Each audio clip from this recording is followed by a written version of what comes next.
একদিকে দেখা যাচ্ছে প্রধানমন্ত্রীকে কর্মীর কাঁধে হাত দিয়ে সান্ত্বনা দিতে, অপর প্রান্তে ওই কর্মী বিজেপির যুব নেতার হাতে ঘাড় ধাক্কায় আক্রান্ত। তাহলে কর্মীদের সম্মান কোথায়? আসুন দেখে নিই সেই চিত্র। আপনারা দেখছেন নিউজ নদিয়া এক্সপ্রেস। চ্যানেলটিকে সাবস্ক্রাইব, লাইক, শেয়ার এবং ফেসবুক পেজটি ফলো করুন আর দেখতে থাকুন নিউজ নদিয়া এক্সপ্রেস।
আমরা শান্তিপূর্ণভাবে ওখানে গিয়ে আমরা আমাদের কথা রাখবো।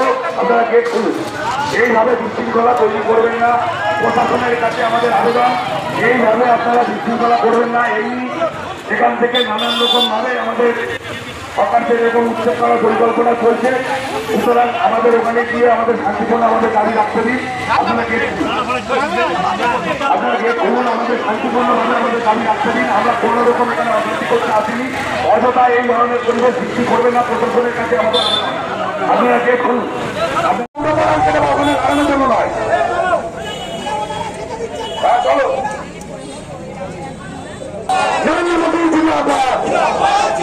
অবিলম্বে হকারদের পুনর্বাসন দিতে হবে। অবিলম্বে হকারদের পুনর্বাসন দিতে হবে। আরে অপরাধ পৌরপ্রধান সূত্র থেকে দূর হতো। অপরাধ পৌরপ্রধান সূত্র থেকে দূর হতো। অবিলম্বে হকারদের পুনর্বাসন দিতে হবে।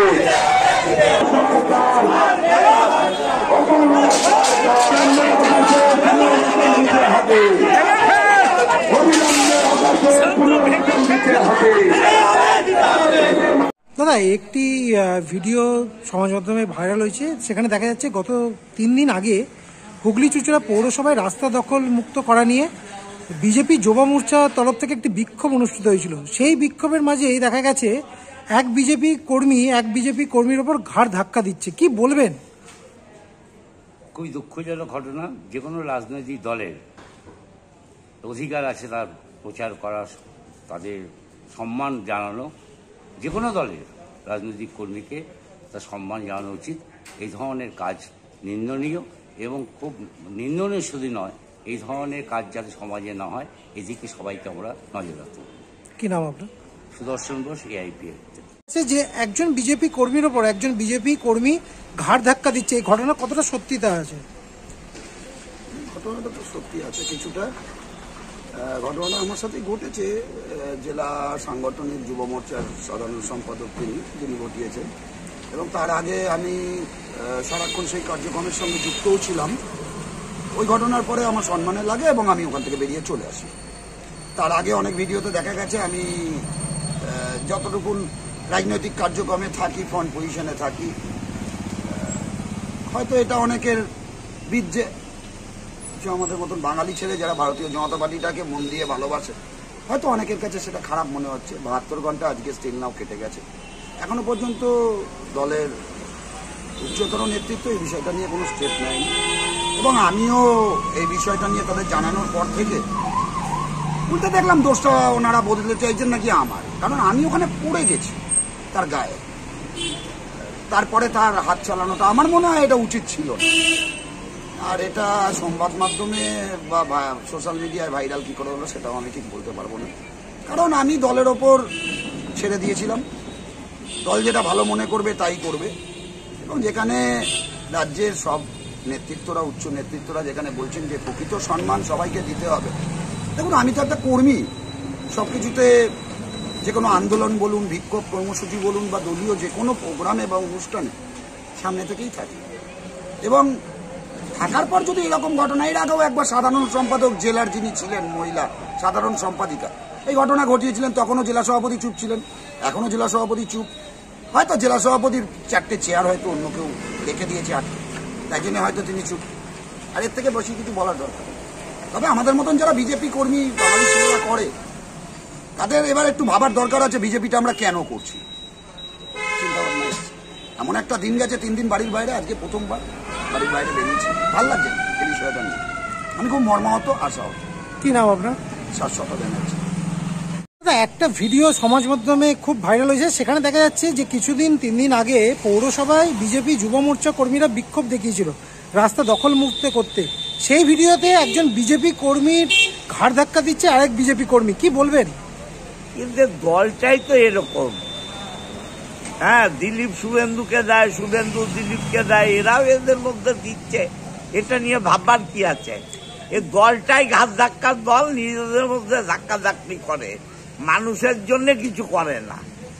এরকম কোনো ছবি আমাদের দেখা নেই। হ্যাঁ, আমরা দেখছিলাম পুলিশ একটা সময় আমাদের কার্যকর্তাদের এমনভাবে ঠেলাঠেলি করছিল যে একটা কার্যকর্তা আরেকটা কার্যকর্তার গায়ে দিয়ে পড়ছিল, কিন্তু আমাদের দলের কোনো কর্মী কাউকে ঘাড় ধাক্কা দিচ্ছিল এরকম কোনো ছবি আমরা তো আমাদের নজরে আসে।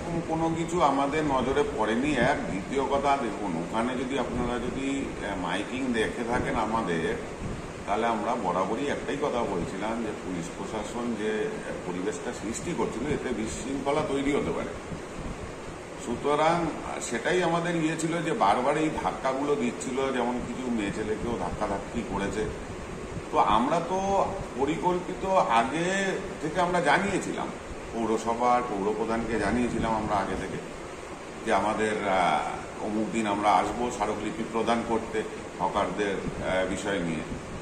তো তারপরও এইরকমভাবে পুলিশ প্রশাসনকে সামনে রাখা এবং পুলিশ প্রশাসনের সক্রিয়তা দেখে তো আমরা অবাক হয়ে গেছি যে এইভাবে ঠেলাঠেলি বিজেপি কার্যকর্তাদের, এটা খুব লজ্জাজনক। এইভাবে ঠেলা উচিত হয়নি। আমরা তো আমাদের খুব সাধারণভাবে আমরা আমাদের দাবি রাখতে গেছিলাম। এখন এইরূপ আচরণ করে সেটা তো কখনোই কাম্য নয়।